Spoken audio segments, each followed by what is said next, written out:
Cool. So, before I begin, I'd like to acknowledge that we're gathered here on land that's traditionally owned by the Wurundjeri people. I recognise Indigenous sovereignty has never been ceded, and no treaty exists between the First Nations of Australia and the Commonwealth of Australia. And as a white male, I have inherent privileges that influence my interactions with others. I acknowledge that there's many individuals who are involved in the Occupy Melbourne movement, and I can only speak for myself here this evening. There's so many different opinions and views and voices.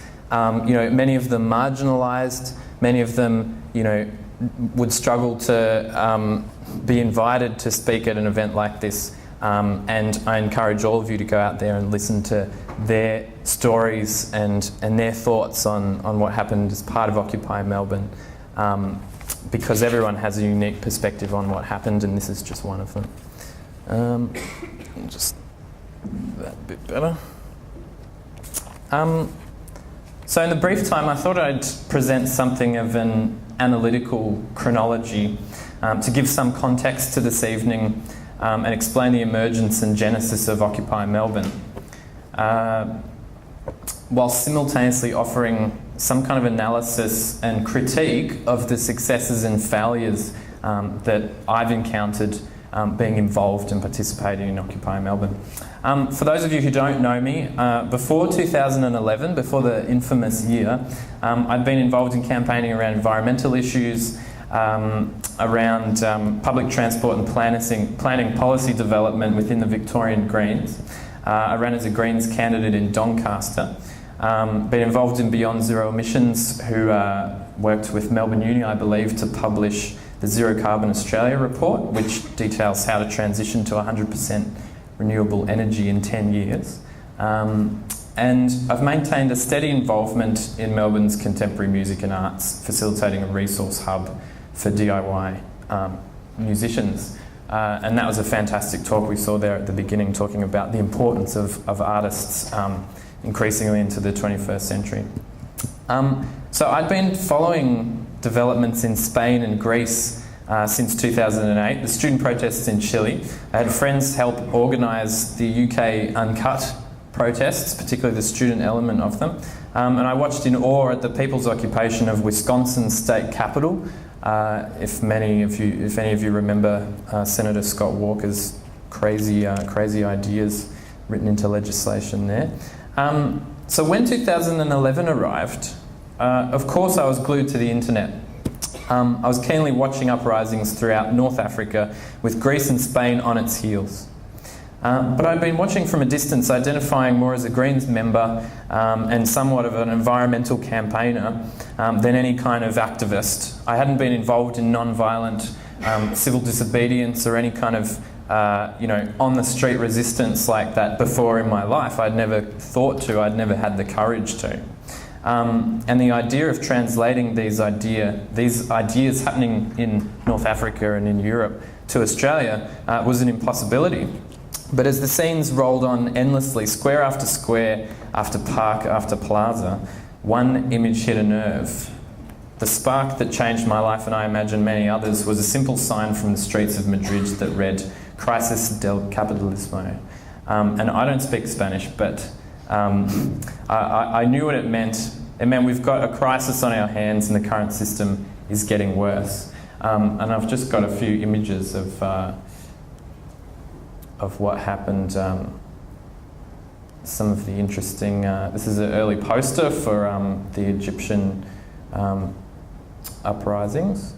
And there's Tahrir Square. So these are some of the images that we were looking at coming out of the Middle East, North Africa and Europe, and they were quite inspiring. And you can see, there's a hell of a lot of people there, and they've set up quite an established encampment, supplying food and medication and free legal advice and all these services for free, just self-organised,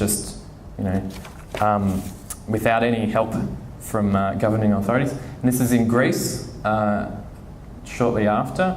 This is the People's Assembly in Athens, and Then we've got the Puerta del Sol in Madrid, 500,000 people, and they didn't leave. They just kind of stayed there and set up this massive encampment, similar to Tahrir Square, which we don't see very many images of. So these were some of the things that were quite inspiring, that I found quite inspiring. And that sign really kind of struck a nerve with me, because before then it was kind of like, this is something that's happening in the Middle East and they're struggling against dictatorships, and that doesn't have anything to do with Australia. But all of a sudden people in Europe are starting to talk about, are going to squares en masse, hundreds and hundreds of thousands of them, and not leaving. And so there must be something else going on. This is or people voting in a People's Assembly in Madrid. But it wasn't long until the combined stirrings of Anonymous's OBSR, US Day of Rage, and Adbusters provocational blogging, and the inspirational images from the other side of the world that we're seeing. It wasn't long until all those things helped spark Occupy Wall Street and Occupy Together, which followed closely on its heels. What had become a possibility was now reduced to a matter of fact. Seeing the sign in Spain was kind of, Spanish isn't that far from English, and I can understand what that sign says. All of a sudden, when something pops up in New York, in an English-speaking country that's not too dissimilar to Australia, you can start to think about, well, maybe something like this could happen in Australia. But what would it look like? Having friends in London and making new ones in Madrid and New York, I'd started to research how all these movements came to be, how they were organised and how they functioned. I quickly became part of the first group of people organising online to bring the Occupy movement to Australia. Essentially, just transposing much of what I'd been learning from Occupy Wall Street and in Madrid to Melbourne. I helped facilitate some early organising meetings and started the website and administered social media and a bunch of other things. But before we get ahead of ourselves, let's start from the beginning. Not many people would know how Occupy Melbourne started. That's UK Uncut protests in London. US Day of Rage, $1 citizen, $1, $1 vote. New York, people gathering together. And this is, I think it's Washington Square Park. And this is Portland and Oakland and Vancouver. Oakland, that's just an unbelievable image.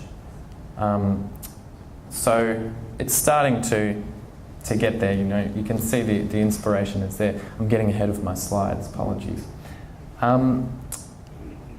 So not many people know how Occupy Melbourne began, because there weren't that many of us in the beginning. There was only just a handful of us.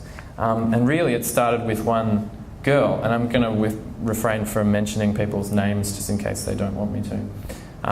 But as I mentioned before, within a week or so of Occupy Wall Street commencing, two guys in the US started a website called Occupy Together, which is this where some of these amazing posters came out of. It was originally intended to inspire and empower other cities in the United States to begin protest encampments, try holding assemblies of their own, and organise actions. They supplied some tools and resources online covering the basics of people's assemblies, consensus and working groups. And there's one that Anonymous threw together. But little did they know they were helping spread the idea that any city can occupy, can use occupation as a form of protest far beyond the borders of the United States.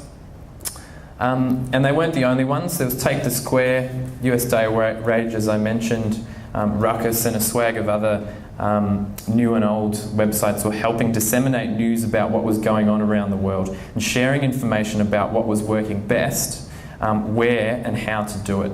Within a short week, Spain's call for an October 15 International Day of Action had been earmarked by many as an ideal date to put many of these ideas into action, because Occupy Together was inspiring people to do things, and they thought, the next big day of action is coming out of Spain, October 15.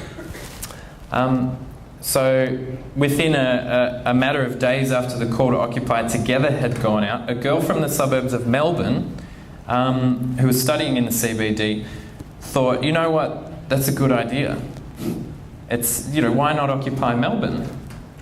So she started an email account, got a Facebook page and group up and running, and snapped up a Twitter and YouTube account. This is a shot of the first Facebook event because, well, as I'll explain, within a matter of days of her starting this group, there was a lot of other people attracted to it, because she wasn't the only one triggered by the idea of Occupy Together. There were more of us, and we typed the words Occupy Melbourne into Twitter and Facebook to see what came up. Hey, someone's already started a Facebook page. Someone's already started a Twitter account, and there's a group going on, and there's a few people in there. This is where I came in. I typed it into Facebook and jumped on, and there's a group and there's some people in there, and we start talking to each other. And that's literally how it happened. Within a matter of hours, a small collection of people with the same idea in our heads had found ourselves together online in a forum where we could talk to each other. But this first wave was just the beginning. For the next 3 weeks, we would see over 8,000 people like the Facebook page, 5,000 follow the Twitter account, 3,800 attend the Facebook event, as you can see there, and 2,000 people engaging in a discourse on the first Facebook group. Most of the growth in Occupy Melbourne's online presence, as it is today, was built in these first 3 weeks in the lead up to October 15. And far more than 99% of these people had no skills or experience in activism or community organising, let alone any of the more advanced things like consensus-based decision-making and self-organisation. But some of us did have, meagre experience, and we quickly faced a barrage of questions. Like, what now? How do we do this? We decided to call an open public meeting to talk in person. A venue was decided on, a cafe in Sydney Road, Brunswick, and 30 people turned up. It was an eclectic mix from the completely naive and inexperienced, like myself, to the battle-hardened, non-violent resistance veterans, and anyone in between. It was very eclectic. There was no spokes council, there was no professional facilitators, we just talked. A couple of people assumed some kind of facilitation role, but essentially it was just a group of 30 people talking together. It was very organic and it was quite disorganised, but we'd all been drawn together by our collective grievances and we wanted to do something about it. So I've got a few other images. That's the very first poster for Occupy Melbourne. Some people in this meeting had already organised teams of people for postering and flyering. Others were offering experience, advice, skills, materials, services. I raised the question of a website. We're going to need a website. We don't have one. We're on social media, but we don't actually have a website. Does anyone have any web development skills? And I felt a hand fall on my shoulder, and someone said to me, "It looks like you've just volunteered." So, knowing virtually nothing about web development, I found myself with a loose mandate from a disorganised clan to build an Occupy Melbourne website. There's a poster that I made after the first poster was made, and there's a few different ones there. I included one from Occupy Wall Street as well. But this is basically how much of the organisation continued in the lead up to October 15. There was a second organising meeting as well. But these same patterns were present in the genesis of other Occupy movements around Australia, including Occupy Sydney and Occupy Brisbane. And at peak there was somewhere between 15 and 20 occupations around Australia. The smaller they were, the more niche their scope was. But all were organised by predominantly everyday people, with a little bit of input from some people with conventional activism experience. There's such a depth of information and questions we could journey into at this point, so please ask questions and participate in the discussion Q&A after the speakers, which is where we can really begin to delve into some of the massive areas I'm just going to leap over.